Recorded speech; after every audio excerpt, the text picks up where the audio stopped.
Hey, konnichiwa, minasan. It's Gray from Wakizashi's Teahouse over in Japan. How are you doing? Are you good? Are you genki? I hope so. I'm feeling a bit more genki today because, you know what? I've gone back to something I used to read not too long ago, like 9 months when I last dropped a review, but it's Spawn, the main book. As you know, I have been reading and reviewing Gunslinger Spawn and King Spawn, but I wanted to go back to the original and probably the best, yeah. Spawn 348 this is, so we're 2 off the big 350 where there are big changes coming, and I'm looking forward to that. But anyway, more about this. The last time I reviewed Spawn, we were still on our way to the throne of hell, the hell throne, working through different realms of hell, and heaven was there. There was kind of a fantasy feel to it. It was good, it was fun, but I just kind of dropped off. I've not been reviewing it on the channel, but I have been dipping in and out of the comic. So it felt like time to go back, come back to where it all started, get back to Spawn. So without further ado, let me give you this. The issue is written by Rory McConville. It's got art by Carlo Barberi as usual, and great covers here. One is by Carlos. Where are we? This one. Everything's backwards on the camera, so over here. Carlos, great cover. I'm not sure who did the variant cover, but I will drop it in the description box below. But yeah, it's a decent issue. It's fun. It's action-packed for sure. It really is. I mean, we start off in the middle of a big battle scene.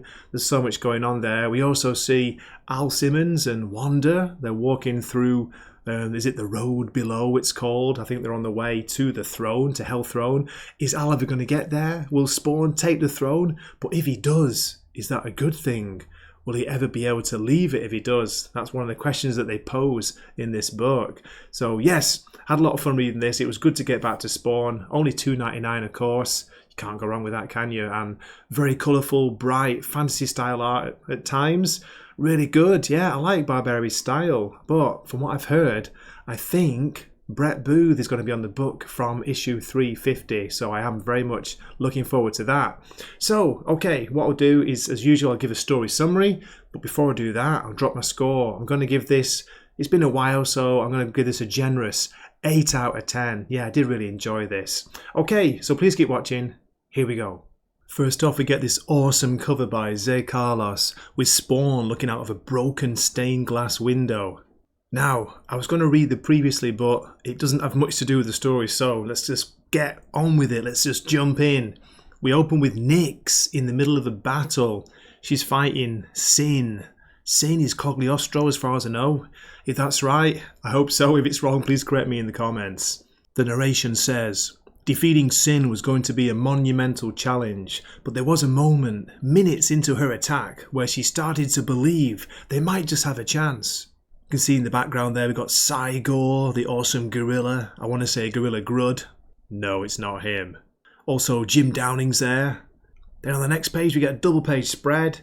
Sinn is whacking Cy-Gor in the guts. It's a low blow, is it? Their nightmare begins. He gives a left hook to Jim Downing, and then what appears to happen here in that third panel? Do they explode? On the next page we see Nyx screaming no.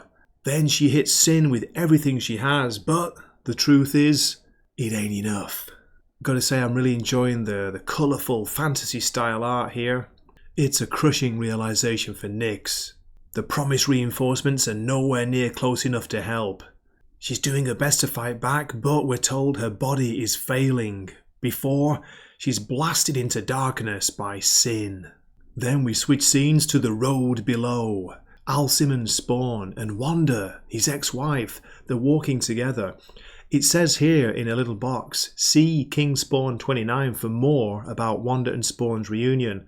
But I tell you what, I read King Spawn 29 and I don't remember the reunion at all. Anyway. Wanda's talking to Al about where they used to live many, many years ago. A tiny place, it was kind of cozy. What was our landlord's name again? Boris. It's always Boris, isn't it? Wanda's saying they were good times. Then we're told here that while only a few days have passed above the realm, Al and Wanda have been on its path for months, with no guarantee it won't be years or even decades before they reach their destination. Wanda asks the question, once you're on the throne, what happens then? I tell you, I can't believe we're still trying to get to the throne, the Hell Throne. How long has this been going on? Al replies that he hopes to end the war and then use the power to bring her back to life. No, Al, what happens to you? Al tells her that he has to stay. He has to stay once he's on the throne, prevent others from exploiting it. He's going to become the ruler of hell. You can't pass it on to anybody else? No. Once someone claims the throne, the only way to remove them is by killing them. Can you handle that? I'll have to. But what if you don't? Asked Wanda. I will. I won't have a choice. I'm not about to let anyone else claim it, so get off my back. There it is, the anger.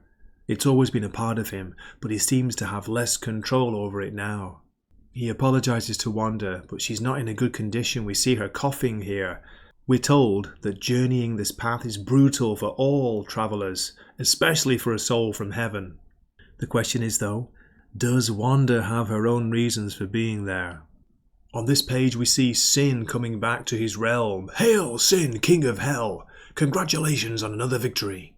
Sinn wants to know how Cadiclus has fared.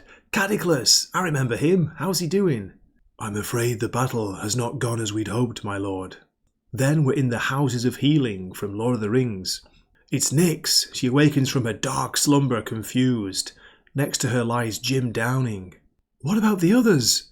I'm afraid you and Jim Downing were the only survivors. That can't be. Nyx asks to speak to the Emerald Parliament. She's told that she needs rest. Can it not wait until we get back to the Green World? Get back? What do you mean? She's told that because of the heavy casualties, the Parliament has decided it would be best for them to withdraw from the conflict. What? No! We can't walk away. If we walk away, Sinn wins. And just let me go one more page. There are still 9 pages to go here. Great image of an armoured turtle demon here. We're told that hordes of creatures appear on the outskirts of Sinn's camp hours after his return. They are mindless beasts who, once set on a path, will walk relentlessly until encountering an obstacle. They're checked for booby traps and then they're brought to Sinn. He knows what's coming. Cataclysm's force had been far greater than their initial intel had suggested. Survivors from Sinn's side reported Cadiclus fought bravely until the very end. No, is this what's left of Cadiclus? Is that his head? Okay, let me end the story summary here. And there we have it. I do hope you enjoyed my review. As I say, it's been a while. It was good to get back. So here is the preview for the cover for issue 349, which is out in January. Looking pretty cool there. Nice image of finally Al Simmons, Spawn, on the throne. But tell you what, I'll believe it when I see it. Okay, as always, thank you so much for watching. Do drop a comment. Let me know if you're buying Spawn, if you're reading Spawn, which of the Spawn titles you are reading. I'd love to hear from you, and I do answer comments. So, this has been Gray from Wakizashi's Teahouse, signing off for the night here. Matane.